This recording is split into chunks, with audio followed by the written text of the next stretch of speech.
부산전나 항상 힘내시다. 안녕하세요. 주식강사 유튜버의 반갑습니다.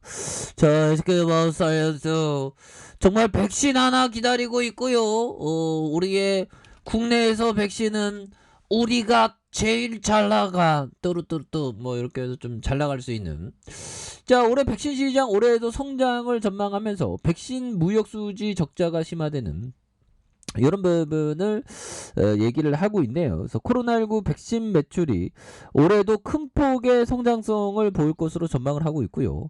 우리나라의 백신 수출액이 3배로 급증했지만 코로나19 백신 수입으로 인해서 무역 수지 적자가 큰 폭으로 늘었다라는 점을 이렇게 말해주고 있습니다. 그래서 한국제약바이오협회의 바이오경제연구센터가 내놓는 글로벌 백신 시장 및 국내 백신 수출입 현황과 분석 페이퍼에 따르면 코로나19 사태 이전에 글로벌 백신 시장에 330억 달러로 추정되는 GSK와 하이자와 머크, 사노피, 그래서 글로벌 제약사 이 4개사가 전체 시장의 89%를 점유하는 이런 부분 겁나게 센 부분이죠. 그래서 백신 종류별로 보면 폐렴 구균 백신과 70억 달러로 가장 컸고, 이어서 디프탈리아와 파상품 포함한 백신이 43억 달러, 자궁경부암 백신에 41억 달러, 계절 독감이 40억 달러. 그래서 센터는 세계보건기구 WHO의 글로벌 백신 마켓 리포트를 인용해서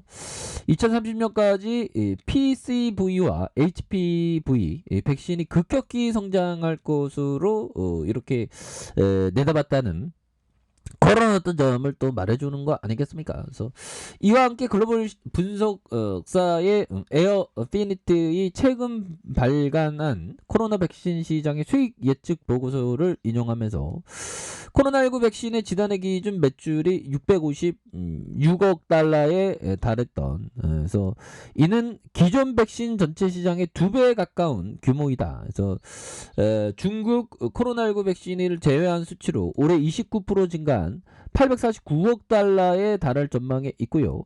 특히 mRNA 백신인 하이자와 모더나 백신이 올해 각각 426억 달러, 257억 달러의 매출을 이렇게 기록할 것으로 예측하는 이런 부분이 나와줄 것으로 이렇게 보여집니다. 그래서 지난해 우리나라가 백신 수출은 5억 달러, 수출입은 25억 달러, 18억 달러 무역 수지 적자를 기록한. 그래서 수출은 2020년 1억 7,300만 달러에서 200% 늘어났고요. 코로나19 백신을 들여옴에 따라 수입 증가에 대한 부분을 이렇게 기대할 수 있는 부분이 된다. 그래서 주요 수출입국별로 살펴보면 그간 한국 백신의 주요 수출국은 남미와 동남아시아 국가였지만 지난해 호주와 네덜란드 등을 이렇게 포함하면서 코로나19 백신의 위탁 생산 물량 이런 부분에서 필리핀 수출 뭐 이렇게 해서 2020년 70만 달러를 포함해서 11억 7천만 달러의 어떤 급증했었던 이런 부분. 그래서 뭐 아무튼 이런 부분이 되는데, 형들아 백신에 대한 부분 우리가 좀 나와줘요. 백신 상용을 당기기 위해서 해외 기업 인수와 해외 기술 도입에 대한 부분 이렇게 적극적으로 유인책이 필요한 이런 어떤 부분도 많이 있죠. 굉장히 필요해 보면. 그런 부분에서 다시 한번 또 힘찬 발걸음, 레전드의 모습 뭐 이런 부분이 또 나와줘야 하는 것은 또 분명하지 않나, 뭐 그런 어떤 생각이 또 많이 듭니다 보면. 그렇게 해서 이제 우리가 또한 또 엄청나게 잘 나갈 수 있는 그런 어떤 모습들이 정말 어떤 세게 좀 나와줘야 하지 않을까라는 생각이 들고요. 그래서 저 해석과 사이언스에 눌러줬다 다시 한번 여기 올라와주는 이런 어떤 포커스, 굉장한 포커스가 이제 충분히 나와줄 수 있는 그런 부분이 또 나와줘야 되겠죠. 해석과 사이언스. 자, 보면 7일부터 거래. 야, 정말 형들아, 이런 거 보면 주식이 참 어렵죠. 러시아 ETF, 러시아 전쟁 터질지 누가 알았겠어 보면. 그런 부분. 자, 그러니까 이게 몰빵은 항상 안 됩니다, 형들아. 근데 우리가 주식하다 보면 몰빵 유혹이 항상 있죠. 조심해야 돼서. 러시아 주식을 기초자산으로 한 합성과 상장 지수 펀드 ETF가 4일 하한가를 기록한 가운데 7일부터 한시적으로 거래가 중단된다. 그래서 한국거래소는 이날 장 마감 후 해당 ETF의 거래 정지를 발표했고요. 그래서 MSCI 러시아 관련 지수 산출 방식 변경으로 인해서 투자자가 적정 순자산 가치 NAV 값에 대한 부분, 그래서 투자자가 어려운 상황이 지속될 것으로 예상돼 투자자 보호와 시장 안정을 위한 거래 정지한다는, 이게 참 조심해야 됩니다. 자, 우크라이나 사태로 국내 의료기기 수출 타격이 불가피하다. 그래서 우크라이나로 그 수출을 많이 하나 봐요. 그래서 우크라이나와 러시아에서 사태 국내 제약 바이오 사업도 적지 않은 영향을 미칠 것으로, 특히 수출 비중이 높은 의료기기의 어떤 타격이 불가피한. 그래서 한국 바이오협회는 러시아의 의약품이 한 34조 추정을 하는, 유럽 내 독일에서 두 번째 시장 규모가 큰.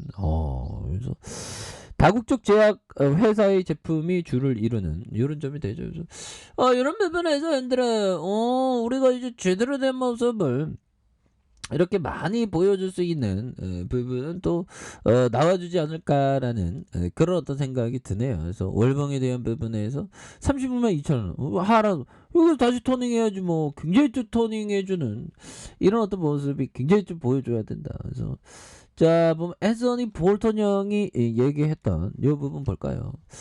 자, 보면요, 볼턴 형이 얘기했던 요런 어떤 레전드 얘기 뭘까요? 자, 사람들은 누구나 주식으로 돈을 벌 지력을 가지고 있다. 하지만 모두가 그만한 담력을 가지고 있지 않다. 그러니까 뭐 머리가 막 굉장히 똑똑할 필요는 없다는 거예요. 하지만 담력 앤드 인내심. 인내심이 모든 걸 가능하게 해주죠. 어떻게 보면 주식시장에서 저평가된 기업만 잘 고르면 보면 그런 부분이 되겠고, 담력이 필요합니다. 뭐 푸틴 형이 그렇게 나불나불거리면서 열받게 해도 결국에는 미래의 세상은 변치 않는다. 그런 어떤 확신. 자본주의는 발전한다. 그러면서 또 성장한다. 그러면서 인류는 더욱더 성장하고 위대한 기술 혁신으로 또 성장하고, 그렇죠. 그래서 매일 배우세요. 특히 다른 사람의 어떤 경험에서. 그게 더 저렴합니다. 그거 맞는 얘기네요. 다른 사람의 어떤 경험에서 우리가 배우는 그런 점에서. 자, 보면 뭐 이번 주도 뭐 푸틴이 어떻게 주둥이 털지 모르겠는데, 이 푸틴이 정말 어떤 제정신이 아닌 푸틴, 우리를 열받게 하지만 뭐 선전포고 어쩌고저쩌고 하는데 보면, 자, 보면 야, 우크라이나에서 이게 보면 어디 아프리카에서 일어난 게 아니죠. 야, 유럽에서 이런 일이 벌어졌으니. 그래서 민간인 대피를 위한 일시 휴전을 골자로 한 러시아와 우크라이나 간의 합의가 러시아의 공습 재개로 산산조각 나면서 민간인의 피해 우려가 커지고 있다. 그래서 다시 만나 3차 회담을 연다는 입장이다. 하지만 블라디미르 푸틴 대통령은 서방의 대러 제재는 선전포고라고 강경 대응을 시사했고요. 러시아군은 우크라이나 제2의 원전에 있는 도시 미콜라이우로 진격하는 정황이 갈수록 악화되고 있는 이런 어떤 부분이 됩니다. 그래서 참 우크라이나가 휴전을 연장하려는 의지를 보이지 않아 오후 6시에 남미 마리우폴에 작전을 재개한, 그러니까 사람 민간인을 이런, 야, 나쁜 진짜 푸틴. 그래서 참 참 속상하죠. 그래서 푸틴은 뭐 승무원들하고 하게하고 이거 정신 나가는 이거 푸틴. 그래서 자, 보면 정말 어떤 살아있는 어떤 정의감이 있는 러시아 형들이 진짜 정말 푸틴의 어떤 기차대기를 한 대 때리면서 너가 그러면 안 된다고 이렇게 얘기해 줄 사람 없나. 아무튼 자, 36만 2천원에서 대한민국 주식시장 SK바이오사이언스 너무 주가가 하락에 대한 부분에 너무 좀 과도하게 하락했었던 이런 부분에서 다시 한번 터닝에 대한 부분이 굉장히 좀 터닝에 대한 부분이 강하게 이렇게 좀 나와줄 수 있는 그런 부분은 또 있지 않을까 뭐 그런 어떤 생각이 들고요. 자, 주봉에 대한 부분 볼린저 하단선이죠. 볼린저 밴드 하단선에서의 모습과 하단선의 모습에서 다시 거래량 터져주면서 주가에 있어서 강력하게 앞으로 치고 나가는 그런 부분. 다 왔어 보면 그렇게 해서 자 결국에는 러시아 위기 뭐 그런 어떤 부분에서는 다시 좀 좋은 어떤 주가에 있어서 이 재반등의 모습은 또 충분히 보여줄 수 있는 것이 아닌가 이런 어떤 생각이 들고요. 다시 한번 앞으로 치고 나가는 그런 부분 한번 기대해 보도록 하겠습니다. 자, 자 아래 카페에서 좀 확인하시고요. 좋아요 구독하기 알림 설정까지 하셨던 모든 분들 감사합니다. 사랑합니다. 축복합니다. 네 고맙습니다.